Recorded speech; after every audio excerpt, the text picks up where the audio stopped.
Arizona is in the middle of a transformation so massive, it's turning the desert into the most aggressively developed regions in the country. From billion-dollar tech hubs rising out of nowhere to infrastructure unlike anything the state has ever seen, these megaprojects are rewriting Arizona's future in real time. Today, we uncover the biggest megaprojects in Arizona and how they're redefining what this state is capable of. In the heart of modern semiconductor production lies one of the most advanced facilities ever constructed, a TSMC semiconductor fabrication plant, often referred to as a fab. These massive facilities are far more than just factories. They are precisely engineered ecosystems where physics, chemistry, and nanotechnology converge in extreme harmony. At its core, the construction of a TSMC fab begins with site selection that prioritizes geotechnical stability. Even minor vibrations from seismic activity or traffic can jeopardize the ultra-precise lithography processes. Once the site is chosen, deep foundation work begins, often involving pile driving and seismic base isolation systems to counteract natural tremors. Massive steel-reinforced concrete slabs are poured with tolerances tighter than most bridges or high-rises to ensure absolute levelness across the fab floor. Inside the fab, the environment must be tightly controlled. Air purity, temperature, humidity, and vibration levels are kept within razor-thin margins.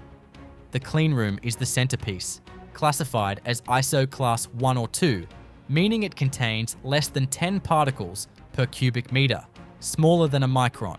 This is achieved through a labyrinthine network of HEPA and ULPA filtration systems, airlocks, and positive pressure airflow. Air circulates top-down, pulled through raised perforated floors, and recirculated after filtering contaminants, maintaining laminar airflow that prevents turbulence around wafer surfaces. Above the cleanroom lies one of the most complex engineering feats, the subfab and utility floors. These multi-level platforms house the chemical delivery systems, vacuum pumps, gas cabinets, and waste handling systems. All utilities are routed here to isolate vibration and electromagnetic interference from sensitive photolithography and etching equipment. Chemicals like arsine, phosphine, and fluorine gases are piped through triple-contained conduits equipped with sensors to detect the slightest leak, triggering immediate shutdown protocols. Structural engineering plays a critical role in equipment placement. Tools like EUV lithography machines, some weighing over 180 tons, require foundations independent from the rest of the building, often mounted on vibration-dampening platforms and inertial masses to eliminate microshifts. To maintain process integrity, utility redundancy is key. Power supplies feature multi-tiered backups with diesel generators, flywheel UPS systems, and dual feeds from the grid. Water purification systems generate ultra-pure water at millions of gallons per day, removing even sub-nanometer contaminants, critical for rinsing wafers. Rising from the Arizona desert near the banks of the Salt River, the VAI Resort is a construction project unlike anything else in the Southwest, a massive entertainment and hospitality complex engineered to bring the grandeur of Las Vegas and Miami nightlife to the heart of the Phoenix metro area. With over 1,000 luxury rooms, a 360-degree concert stage, and an artificial lagoon at its center, VAI isn't just being built to impress. It's being built with a level of engineering precision that transforms a leisure destination into a structural marvel. The construction of VAI Resort begins with large-scale earthworks and soil stabilization. The area's naturally sandy and loose soil profile required pre-compaction and ground improvement techniques, including the use of vibro-compaction and deep soil mixing to prepare the terrain for the resort's heavy superstructure. A major challenge came with the creation of the man-made lagoon, which spans over 6 acres. Engineers had to design an impermeable liner system beneath the lagoon to prevent water seepage into the desert soil, while also integrating circulation and filtration systems that can maintain clean, swimmable water in a hot climate where evaporation is a constant threat. Structurally, the resort consists of multiple high-rise hotel towers, each supported by deep concrete piles drilled and anchored into dense soil layers below. Because of the harsh summer temperatures, often exceeding 110 degrees Fahrenheit, the building envelope was designed with advanced thermal performance in mind. High-performance glazing systems, reflective roofing membranes, and ventilated facades reduce solar heat gain while maintaining visual appeal. This isn't just for energy efficiency, it's critical for guest comfort and building longevity. One of the standout engineering features is the amphitheater-style concert venue built into the core of the resort. Designed to accommodate thousands of guests, it required the integration of acoustic isolation materials and vibration control systems to avoid sound bleed into the adjacent hotel towers. Massive trusses span the concert arena to support lighting, audio systems, and pyrotechnic rigs, all while withstanding Arizona's monsoon winds. Behind the scenes, the mechanical systems are laid out with the precision of a data center. Chilled water plants feed into an extensive network of air handlers, and modular HVAC zones allow independent climate control across various entertainment zones, hotel wings, and dining areas. Energy recovery systems and solar integration play a role too, with photovoltaic panels installed across rooftop terraces and shade structures. From pile cap to penthouse, VAI Resort is engineered as both an entertainment powerhouse and a self-contained micro-city, one that showcases not only bold design, but also the raw technical mastery required to bring it to life in one of the country's most extreme climates. The Loop 202 South Mountain Freeway is one of the most ambitious infrastructure undertakings in Arizona's history. Stretching over 22 miles through the southwest region of the Phoenix metropolitan area, this multi-billion-dollar highway project was engineered not just as a means of improving traffic flow, but as a complete reimagining of regional connectivity. Constructing it required navigating everything from mountainous terrain and ancient archaeological sites to urban development and complex geotechnical challenges. The alignment of the freeway cuts through three major landscape types: flat desert plains, flood-prone areas, and the rugged foothills of the South Mountain Range. Each segment demanded a unique construction approach. In the floodplain sections, engineers installed extensive drainage systems, including box culverts, retention basins, and pump stations designed to handle monsoon downpours that can drop several inches of rain in under an hour. Many of these systems are equipped with telemetry to allow real-time monitoring and remote operation. In the mountain section, a major feat of engineering was the blasting and grading through the South Mountains themselves. Controlled rock blasting had to be performed with high precision to avoid destabilizing the slopes and to minimize impacts on the surrounding environment. After blasting, large cuts were reinforced with rock bolts, soil nails, and geotextiles to prevent erosion and rockfall. Additionally, deep roadway embankments were stabilized using mechanically stabilized earth walls, modular systems that combine layers of soil and reinforcement grids tied into concrete face panels. Bridges and overpasses on Loop 202 are engineered with seismic resilience and thermal movement in mind.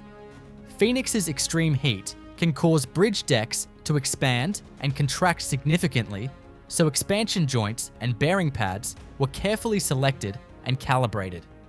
Each bridge includes post-tensioned concrete girders to achieve long spans while maintaining a shallow profile, critical in areas where vertical clearance was limited by existing development or terrain. Another innovation is the use of rubberized asphalt across most of the freeway surface. This material not only reuses discarded tires, helping with sustainability goals, but also reduces traffic noise and withstands Arizona's intense solar exposure without rutting or cracking prematurely. Perhaps the most complex aspect was integration with existing traffic arteries and neighborhoods. The freeway had to interface seamlessly with Interstate 10 and local surface streets, requiring flyovers, braided ramps, and collector-distributor lanes to separate merging and exiting traffic. Throughout construction, crews employed intelligent transportation systems, including automated traffic control and variable message signs, to manage detours and maintain safety. The South Central Light Rail Extension in Phoenix is a transformative transit project engineered to connect the city's downtown core with its historically underserved South Central Corridor. Spanning approximately 5 miles from downtown Phoenix to Baseline Road, this extension is more than just a transportation upgrade. It's a highly complex, multi-phase civil engineering endeavor aimed at enhancing mobility, urban development, and infrastructure resilience in a dense urban environment. Construction begins with deep utility coordination. Unlike new freeway builds, light rail through existing neighborhoods requires extensive underground work.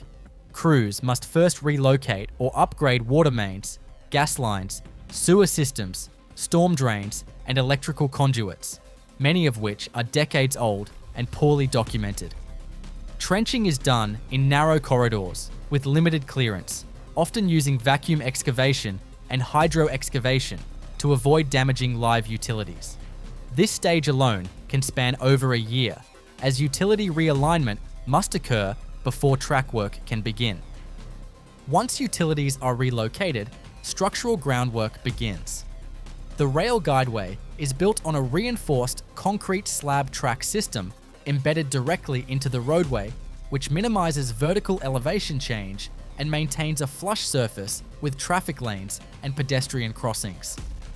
Continuous welded rail is used to reduce noise and maintenance, and it's anchored in elastomeric pads to mitigate vibration, crucial in residential zones and near schools or businesses. In areas with heavy traffic congestion, like Central Avenue, engineers had to design a shared right-of-way where light rail vehicles run in dedicated lanes, separated by raised curbs or textured paving. Signal prioritization technology is integrated at intersections, giving light rail vehicles green lights in sync with their schedule while still allowing cross-traffic flow through coordinated signal timing. Bridge and overpass modifications are also part of the project. The extension includes upgrades to existing structures to meet modern load, seismic, and ADA requirements. Where the line crosses the Salt River, for instance, an entirely new bridge was constructed adjacent to the original freight alignment. This bridge uses pre-stressed concrete girders and deep drilled shafts to withstand flooding and seasonal ground shifting, particularly important in Arizona's expansive soils. Stations are designed as urban mini-hubs, with platforms that feature tactile paving for the visually impaired, shade structures engineered to maximize cooling via passive ventilation, and integrated lighting for safety and aesthetics. Each station also has underground conduit infrastructure for future utility upgrades, fare system improvements, or surveillance integration. Throughout the project, Valley Metro implemented an innovative phased construction approach to minimize disruption. Work zones were rotated systematically to allow local businesses continued access, and precast elements, such as station platform components and utility vaults, were manufactured off-site and installed rapidly to reduce on-site construction time. The Agua Caliente solar project, located in the desert expanse of Yuma County, Arizona, is a utility-scale solar power plant that stands as a landmark in photovoltaic engineering. With a peak capacity of 290 megawatts, this sprawling installation covers over 2,400 acres and represents a highly complex blend of civil, electrical, and environmental engineering tailored to harness the sun's energy at scale in one of the most solar-rich regions in the United States.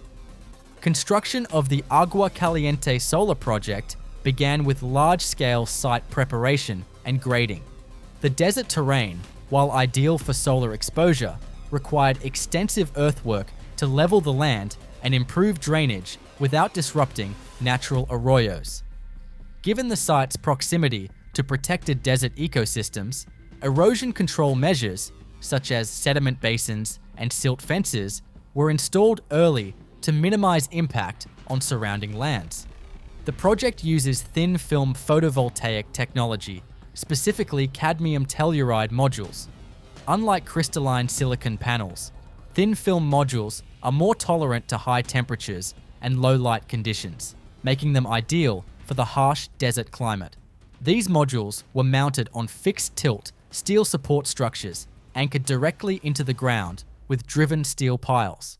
The piles were installed using GPS-guided hydraulic ramming machines that precisely positioned each foundation without the need for concrete, reducing both cost and environmental impact. Electrical engineering at this scale is a massive undertaking. The plant is divided into multiple blocks, each functioning as a semi-independent generating unit. Direct current power generated by the solar panels is routed through combiner boxes and then fed into centralized inverters that convert it into alternating current. Agua Caliente was among the first to integrate advanced inverter technology capable of dynamic voltage control and reactive power support, giving it grid stability functions typically reserved for fossil fuel power plants. To transmit the generated electricity to the regional grid, step-up transformers boost the voltage to transmission level, after which power is sent to a nearby switchyard. This switchyard was custom-built to handle the project's load and interfaces directly with the Western Area Power Administration's network, enabling the electricity to reach consumers across Arizona and beyond. Thermal management is another critical aspect. Despite the lack of moving parts in the PV modules, the inverters and transformers generate significant heat. Passive and active cooling systems, including air-cooled heat exchangers and ventilated enclosures, were deployed to ensure operational efficiency in ambient temperatures that often exceed 110 degrees Fahrenheit. Construction logistics were also a challenge due to the remote location. Over 5 million PV modules were delivered, staged, and installed using a highly sequenced supply chain. Modular construction techniques were used to pre-assemble wiring harnesses and combiner boxes, drastically reducing field labor time. Throughout the build, dust control and wildlife monitoring programs were actively maintained to comply with environmental regulations. Cityscape Phoenix is a prime example of vertical urban integration, engineered to bring together office space, retail, hospitality, and residential living within a single, high-density, multi-block footprint. Situated in downtown Phoenix and covering nearly 3 city blocks, Cityscape isn't just a skyscraper complex. It's an intricately planned urban core designed to reshape how people work, live, and socialize in the desert metropolis. The structural engineering behind Cityscape is centered on a series of high-rise towers built atop a massive shared podium. The podium structure includes multiple levels of underground and above-ground parking, retail floors, mechanical rooms, and load transfer systems. Because of Phoenix's expansive soil conditions and high water table fluctuations, deep foundation systems were necessary. The engineers used drilled piers and mat foundations designed to handle significant vertical and lateral loads, particularly under the office tower, which rises 27 stories. Above the podium, post-tensioned concrete slabs were used throughout the tower floors. Post-tensioning allows for longer spans between columns, giving commercial and residential tenants more flexible interior layouts without structural interference. Shear walls and concrete cores, housing the elevators and stairwells, form the backbone of the lateral force-resisting system, essential for stability under high wind and potential seismic activity. One of the most technically demanding aspects was the integration of mixed-use occupancy. The office tower had to be acoustically and structurally isolated from the adjacent hotel and residential units. To achieve this, engineers implemented expansion joints and independent mechanical systems to separate vibration and sound transmission. Additionally, mechanical floors are strategically placed to house HVAC systems that serve specific building zones, ensuring that cooling demands are met without overwhelming the rooftop space. An important consideration in a city where cooling loads dominate year-round. Cityscape's central open-air plaza required careful planning to integrate the subterranean parking levels below it. Engineers created a post-tension deck system that spans the open public space, supporting landscape elements, lighting, and pedestrian walkways without exposing the parking structures beneath. Above, facade systems use curtain wall glazing, composite metal panels, and precast concrete to give the towers their signature modern look while incorporating high-performance thermal properties to reduce solar heat gain. Construction sequencing was a logistical feat. With 3 towers, multiple levels of underground parking, and active streets on all sides, work had to be staged vertically and horizontally, often requiring overnight concrete pours and precise crane coordination. Just-in-time delivery of materials was critical, given the tight urban footprint and limited laydown space. The Mike O'Callaghan Pat Tillman Memorial Bridge is one of the most iconic and technically advanced arch bridges in the United States. Spanning 1,900 feet across the Black Canyon between Arizona and Nevada, just downstream from the Hoover Dam, this massive concrete-steel hybrid structure was designed to carry US Route 93 high above the Colorado River, while solving a long-standing traffic and safety issue along the winding dam road. Structurally, the centerpiece of the bridge is its 1,060-foot twin-rib concrete arch, the longest of its kind in North America. This arch supports a deck that sits 890 feet above the river, making the bridge the second highest in the United States.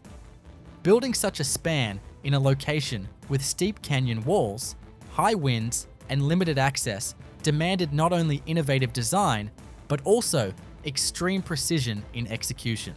The foundation work began with drilling massive concrete footings directly into the canyon's rock walls. Engineers had to contend with fractured volcanic rock, which required extensive grouting and anchoring to create stable load paths.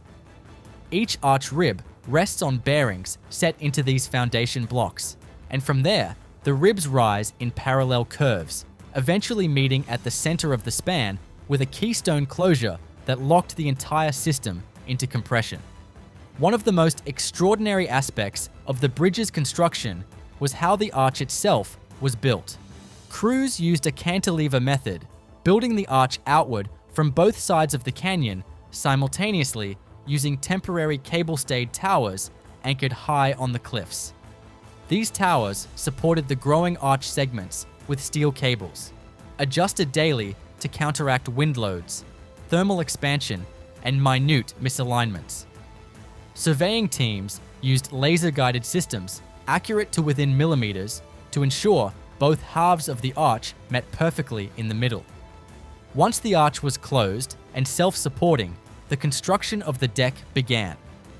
The bridge deck is a composite system made of cast-in-place, reinforced concrete supported by steel box girders that span between vertical spandrel columns rising from the arch. These columns are designed with ductility in mind, allowing slight movement in the event of seismic activity. The entire structure is engineered to withstand extreme temperature fluctuations, high winds, and the seismic risks posed by the region. Expansion joints and bearings at the abutments accommodate movements in the bridge due to thermal cycling, while wind tunnel testing informed the aerodynamic profile of the deck and parapets to ensure long-term stability. Aesthetically, the bridge complements the nearby Hoover Dam without overshadowing it. The clean, minimalist lines of the arch and deck frame the landscape, while the materials, light-toned concrete and weathered steel, blend subtly with the surrounding canyon walls. Pedestrian access is also included, with a walkway that offers sweeping views of the dam and river below. Phoenix Sky Harbor International Airport, often called America's friendliest airport, is not just a critical hub for travelers across the Southwest. It's a sprawling, complex system of aviation, civil, and structural engineering designed to handle over 40 million passengers annually. Located in the heart of Phoenix, this airport's infrastructure must meet extreme operational demands while contending with the punishing desert climate, high air traffic volume, and continuous expansion requirements. Sky Harbor's airside and landside components are both engineered to the highest levels of precision. The airfield includes 3 parallel runways, with the longest stretching over 11,000 feet to accommodate fully loaded, wide-body aircraft, particularly during the hot summer months when thinner air reduces lift. These runways are built with multiple layers of high-strength Portland cement concrete, engineered with dowel bars and expansion joints to manage thermal cycling and prevent surface cracking. Below the pavement, advanced drainage systems channel rainwater from the rare but intense desert storms into underground retention basins. Taxiways and aprons are carefully configured for maximum throughput. The airport uses a system of dual and triple parallel taxiways that reduce aircraft taxi time and minimize runway occupancy. Edge lighting, in-pavement lighting, and a network of instrument landing systems allow for 24/7 operations, even under low visibility. At the terminal level, engineering complexity intensifies. Terminals 3 and 4, the busiest, are built with massive steel and concrete frames capable of withstanding seismic forces, high winds, and the heavy dynamic loads of passenger crowds and baggage systems. Vertical circulation cores include escalators, elevators, and stairways designed to move thousands of people per hour, especially during peak travel times. Terminal 4 alone includes over 90 gates, each with its own passenger boarding bridge, supported by power, HVAC, and data systems to connect to aircraft systems during turnaround. Beneath the terminals is a vast network of baggage handling systems, utilizing miles of conveyor belts, diverters, RFID tracking sensors, and automated sorters. These systems are not only engineered for high-speed efficiency, but also maintain strict TSA security protocols, including inline explosive detection systems embedded within the conveyor routes. Another engineering feat is the PHX SkyTrain, a fully automated people mover that links terminals with parking, rental car centers, and the Valley Metro Light Rail. The elevated concrete guideway was constructed using segmental bridge techniques, with precast segments post-tensioned together and supported by piers spaced to avoid disrupting existing roadways and taxi lanes. The trains themselves are electrically powered, with embedded induction systems for regenerative braking and energy recovery. Mechanical systems across the airport are engineered with redundancy and resilience. Chilled water systems cool millions of square feet of terminal space, backed by central utility plants with backup generators and advanced control systems that respond to variable occupancy loads. Roof structures are equipped with reflective membranes and radiant barriers to reduce heat absorption, critical for maintaining energy efficiency in the desert climate.